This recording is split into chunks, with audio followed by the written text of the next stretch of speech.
সংবিধানের মূলনীতি রক্ষায় ঐকমত্য না হলে দেশের মানুষ তাদের ন্যায্য অধিকার ভোগ করতে পারবে না। মূলনীতি না মেনে দেশ পরিচালনাও সম্ভব নয়। বিকেলে এক আলোচনা সভায় এমন মন্তব্য করেছেন সংবিধান বিশেষজ্ঞ doctor Kamal Hossain.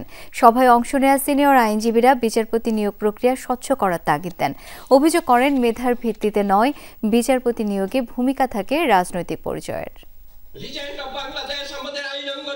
Supreme court আইনজীবী সমিতি মিলনায়তনে বিচার বিভাগের স্বাধীনতা ও সংস্কার শীর্ষক আলোচনা সভার আয়োজন করে বাংলাদেশ গণতান্ত্রিক আইনজীবী সমিতি। প্রধান অতিথি সংবিধান বিশেষজ্ঞ ডক্টর কামাল হোসেন। বাস্তবে বিচার বিভাগের স্বাধীনতা বলতে বিচার ব্যবস্থাকে ক্ষমতায় আরোহণ কিংবা ক্ষমতাচ্যুত করার কাজে ব্যবহার করা হয় বলে অভিযোগ করেন ব্যারিস্টার মাহবুব উদ্দিন খোকন। আর ব্যারিস্টার সারা হোসেন বলেন, বিচার কার্যক্রম কেন্দ্রিক হয়রানি দেশে এখন অনেকটা স্বাভাবিক হয়ে গেছে।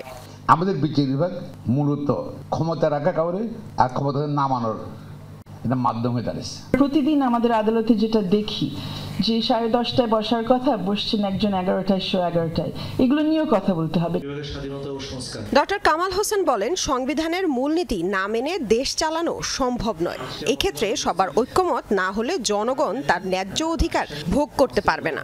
কোন রকমের এখানে আপোষ না করি, তখনই কিন্তু আমরা সাংবিধানিক শাসন দেশে কায়েম হবে।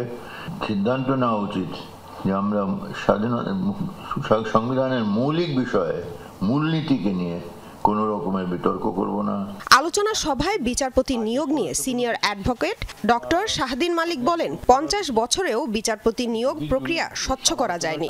বর্তমান প্রক্রিয়াতে ত্রুটি থাকলেও অন্তত নিয়োগ কার্যক্রম স্বচ্ছ করার চেষ্টা শুরু হয়েছে। অধ্যাদেশ অনুযায়ী যে বিচারপতি নিয়োগের প্রক্রিয়াটা শুরু হয়েছে, এটা যদি যথাসময়ে তার শেষ না হয়, আমি হলফ করে বলতে পারবো যে অন্তত আগামী 1 দশক ধরাধরি ছাড়া আর কোনো বিচারপতি নিয়োগ হবে না।